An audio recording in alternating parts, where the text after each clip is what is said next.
Welcome to the Purple People Leader, where we discuss hot HR topics and we bring them here to you. So, JoDee, what do we want to talk today? How about PTO? Okay. PTO stands for paid time off. It's been around for a long time, but some companies do it differently in terms of what's included in the PTO and what's not.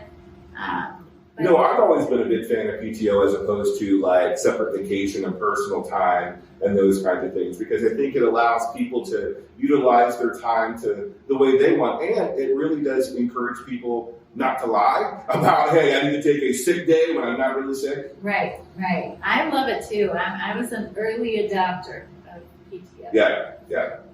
So what do you think about like accruals with the PTO? I know there's a lot of conversation about how do we actually accrue time. What's been your experience in working with clients and in places where you've worked? Yeah.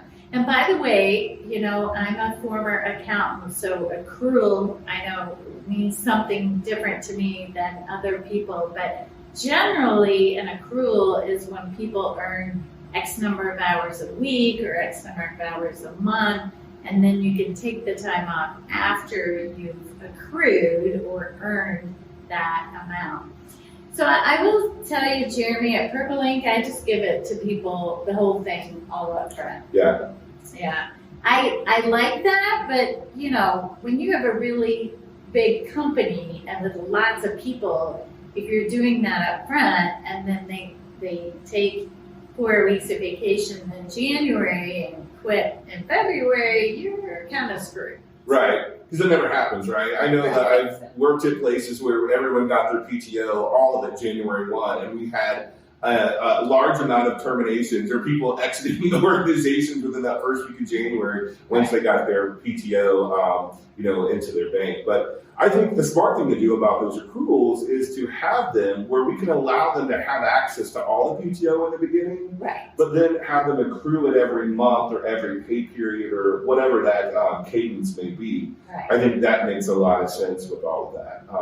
But I do like the idea of having like the PTO bank that we have access to at the beginning of the year versus where some organizations say, well, you can only use what you've earned. Well, then if people haven't really earned any time, they can't take that time. And then we have everyone taking off a lot of time the same time of the year once they get that. Exactly. Those accruals, right? Exactly. So it's kind of counterintuitive or counterproductive, I think, at that point. Right. And I just think it's hard if say you have a family wedding in February and you might not have enough time then to go, but not have time to take the time off in December. So. Yeah, I think that's why it's very important to have a very specific, detailed policy on how all of this stuff works, because people will question you on it. Certain things come up. So if we have that detailed policy, I know when we work with our clients, we try to write that policy for them and then we develop those things. But and part of that policy has to do with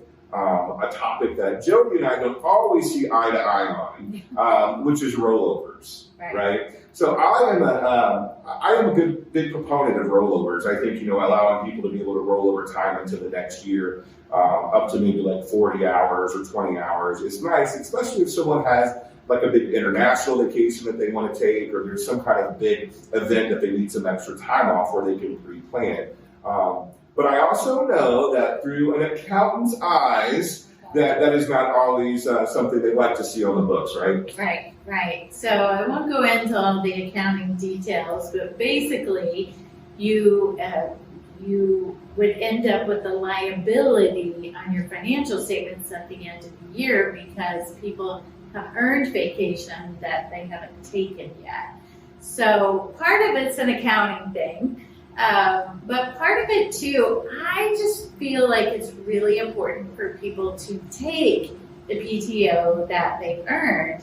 And it's easy to say at the end of the year, I don't have time to take my PTO, so I'm going to roll it over. And then they roll it over again, and they roll it over again, and then someone leaves your organization and you owe them like 300 hours of PTO, which can be a pretty big hit. Well, and I've seen organizations that have allowed that. That's why, I think that when you write the policy, you have like a maximum number of hours that you actually can accumulate at one point in time or have in the bank.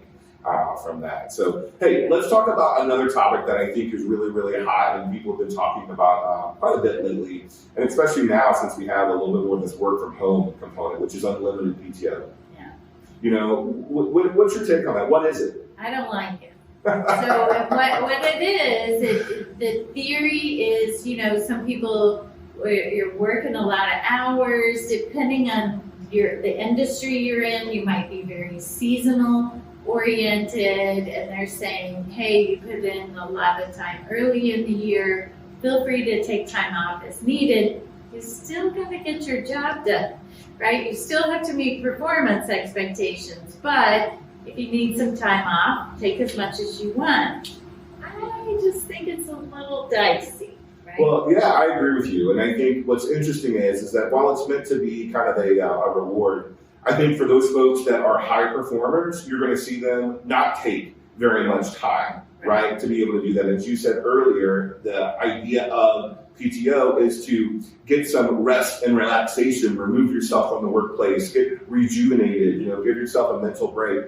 And I don't think you see that. I think the folks that maybe aren't your top performers, they're the ones who are going to abuse it. And they're going to say, hey, but, you know, we've got a limited PTO and I'm getting an average rating on my performance review. What's the problem? Right. So I'm with you. I'm not the biggest fan of unlimited PTO. I know in some environments it's a selling point. It's a great concept and idea, but I don't know that it's for everyone. Yeah. I think, too, that people just like to have a number. They like to know. I mean, I'm a proponent of making the PTO hour accrual or allotment more, but then people know this. I have 120 hours. I have 160 hours.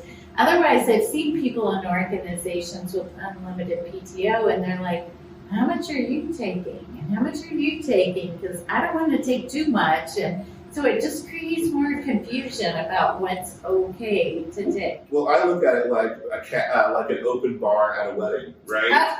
So you've got those people, you've got more people who will actually abuse it, right? Because, oh, I get all this, right? You've got the other people who won't use it at all because they're, you know, busy doing other things. And then you've got the folks who will actually use it the way it's supposed to be used, right? So I always think that's an interesting concept. I love that analogy. Yeah.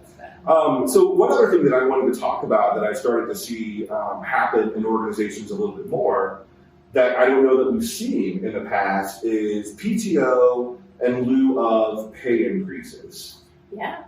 So where we've had employees actually say, hey, I'd rather have more PTO than more pay. What have you seen running into that? Yeah, I love that. I mean, it has to make sense for both parties, right? You can't hire people and have a job to be done and certain expectations and then say, okay, you can be off 6 weeks a year, right? I mean, sometimes that might work and sometimes not. But I do think, especially coming out of COVID, or at least I hope we're coming out of COVID, that people have had so much more flexibility and it's more important for them to have this work-life integration.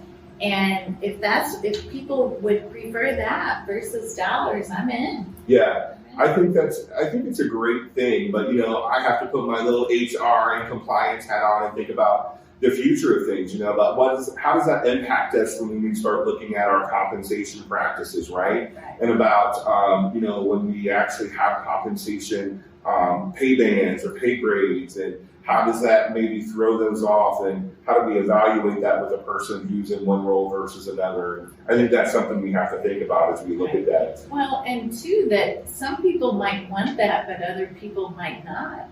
Yeah. Right? So, yeah, you get into those pay bands and comparisons, but it does make it different. Well, and then I think about some of those managers out there that might say, okay, well, last year, yes, we gave you more PTO in lieu of a pay increase, but this year your performance has been terrible, so now we're going to take it away.